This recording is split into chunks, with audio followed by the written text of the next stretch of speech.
Imam Birgivi meninggal dunia tahun 1573 rahimahullah, adalah seorang tokoh yang saya tidak cari, tetapi saya bertemu dengannya ketika sedang membaca topik yang lain. Semakin saya mendalami pemikiran dan legasi yang ditinggalkan oleh Imam Birgivi, saya semakin dekat dengan apa yang beliau bawa dan selalu melakukan renungan kepada diri sendiri tak kala meneliti perkara-perkara yang beliau kemukakan.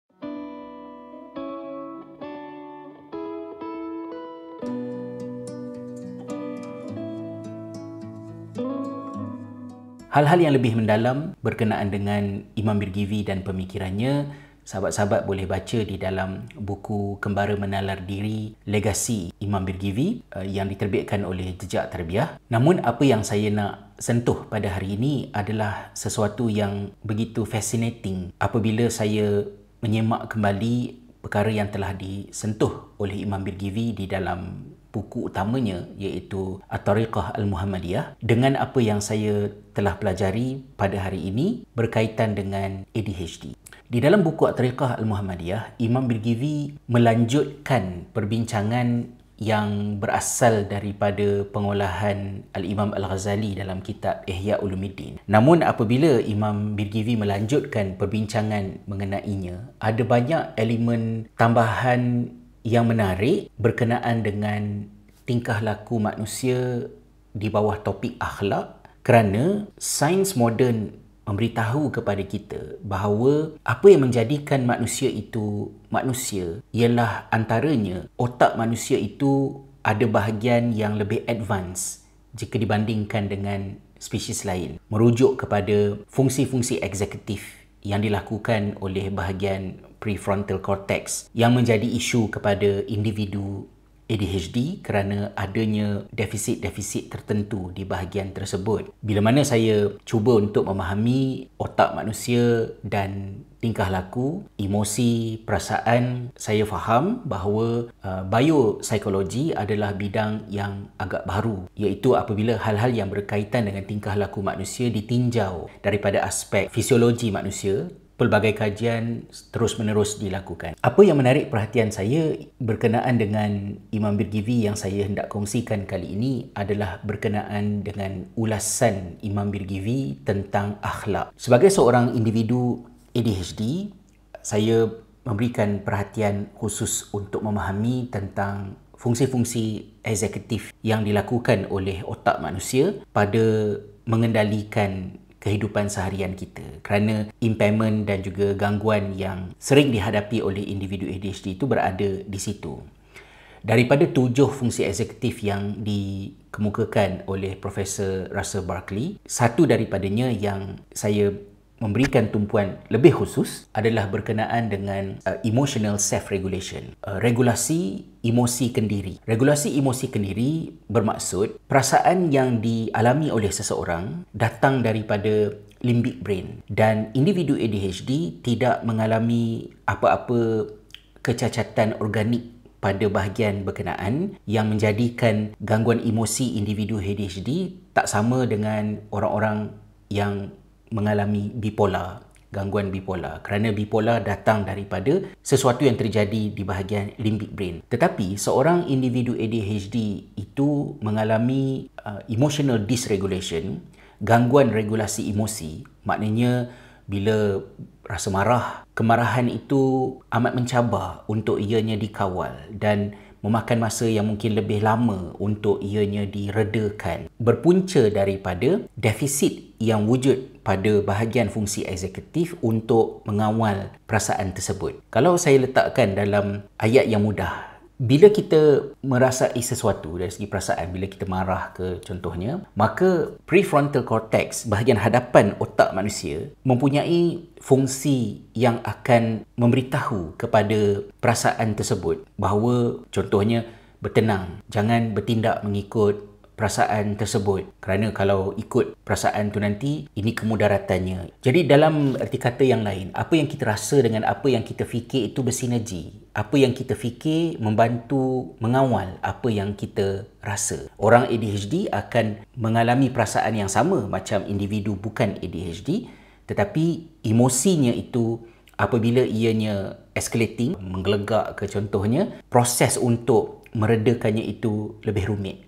dibandingkan dengan individu-individu biasa. Ketika saya mempelajari, membaca tentang hal ini dan memahaminya, memang saya rasa teruja. Of course, pertama sekali yang saya teringat ialah tentang bagaimana di dalam agama Islam, Nabi Muhammad SAW banyak mengajar kepada kita tanpa menggunakan istilah-istilah sains yang kita sebutkan tadi, kaedah-kaedah yang menunjukkan bagaimana kita kena self-talk kepada diri kita untuk mengawal perasaan. Contohnya, kita tahu di dalam bulan Ramadan, apabila seseorang itu berpuasa, kata baginda SAW, wa in sabaka ahad au jahala alaik, ada orang yang maki kamu ke, yang memperbodohkan kamu ke, di bulan puasa itu secara spesifiknya jangan melenting, melawan, marah, tapi kata baginda SAW, apa yang you kena buat, bukan diam ya, apa yang Rasulullah kata, katakanlah inni shaim, katakanlah sesungguhnya aku berpuasa. Jadi perbuatan menyebut sesungguhnya aku berpuasa ketika emosi kita tengah mendidih tu adalah apa yang ada di dalam sains moden yang disarankan untuk kita punya prefrontal cortex yang menggerakkan fungsi eksekutif itu bekerja bagi mengawal emosi agar tidak berlaku kemudaratan. Itu yang kita tahu daripada sains moden. Tetapi Imam Birgivi ketika mengulas tentang akhlak, beliau di dalam bukunya At-Tariqah Al-Muhammadiyah menyatakan bahawa akhlak ini ada sumber dia, mansyak dia, tempat di mana dia itu terbit. Iaitulah 3 perkara yang ada di dalam diri manusia. Yang pertamanya adalah an-nutuq, yang keduanya adalah al-ghadab, dan yang ketiganya adalah asyahwah. An-nutuq ini merujuk kepada kebolehan untuk berfikir. Dan perkataan an-nutuq itu berbeza daripada al-fikr ya, ataupun al-aql. Kerana nutuq itu lazimnya merujuk kepada proses berfikir. Jadi an-nutuq itu merujuk kepada bahagian yang ada dalam diri kita itu yang melakukan proses mantik, ya, induktif, deduktif, yang mempertimbangkan sesuatu betul ke, salah ke, baik ke, buruk ke, melalui proses yang berperingkat. So itu adalah nutuk. Dan nutuk inilah yang menjadikan manusia-manusia yang tak boleh dilakukan oleh orang lain. Sebab itu Al-Jurdani mentakrifkan manusia sebagai hayawanun natiq, hidupan yang nutuk tadi, hidupan yang berfikir dan mengungkapkan fikirannya, menuturkan apa yang difikirkan dalam bentuk perkataan untuk communicate apa yang dia fikir, yang tidak boleh dilakukan oleh makhluk-makhluk yang lain. Kemudian yang keduanya adalah al-ghadab. Literally ghadab ini maksudnya marah. Tetapi Imam Birgivi menjelaskan di dalam kitab At-Tariqah Al-Muhammadiyah bahawa yang dimaksudkan dengan ghadab ini adalah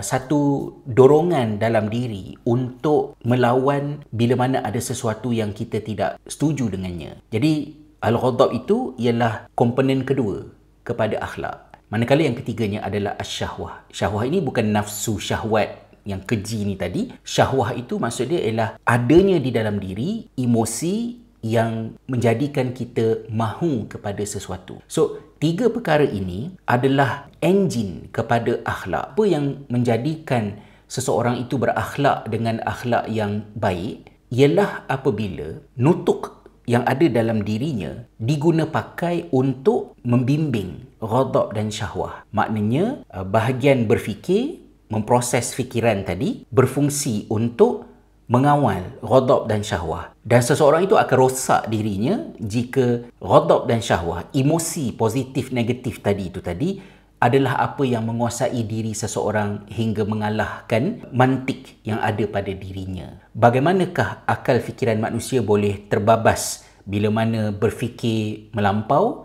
atau tak boleh nak berfikir? Begitu juga dengan ghadab, kemarahan yang menerima bimbingan daripada nutuk tadi.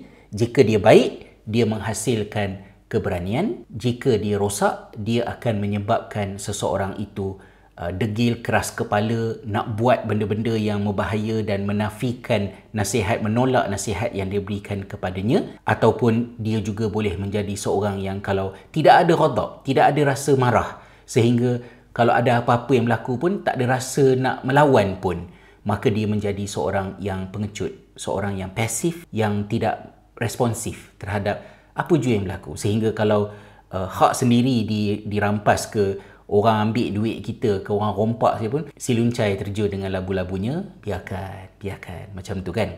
Begitu juga dengan syahwat. Akal fikiran, kata Imam Birgizi, jika dia berperanan, maka dia boleh menjadikan syahwat kita itu ada kualiti yang disebut sebagai iffah. Bila dia menginginkan sesuatu, dia inginkan sesuatu yang baik. Tapi jika dia melampau, maka dia boleh menjadi fujur, keji, menginginkan benda-benda yang jahat, benda-benda yang tak elok. Seseorang itu juga boleh menjadi tidak berkeinginan. Bila tidak berkeinginan, tak ada apa-apa expectation. Jadi kalau macam tu, kita cerita tentang syurga pun dia tak menarik. Kita bagi tahu tentang faedah menjaga kesihatan pun dia tak berminat. Tidak ada apa-apa respon daripada beliau kerana dia tidak tertarik. Rahimallah Imam Birgizi. Terima kasih atas kesudian mendengar perkongsian saya pada kali ini. Jumpa lagi dalam pengisian-pengisian yang seterusnya. Assalamualaikum warahmatullahi wabarakatuh. Salam sejahtera.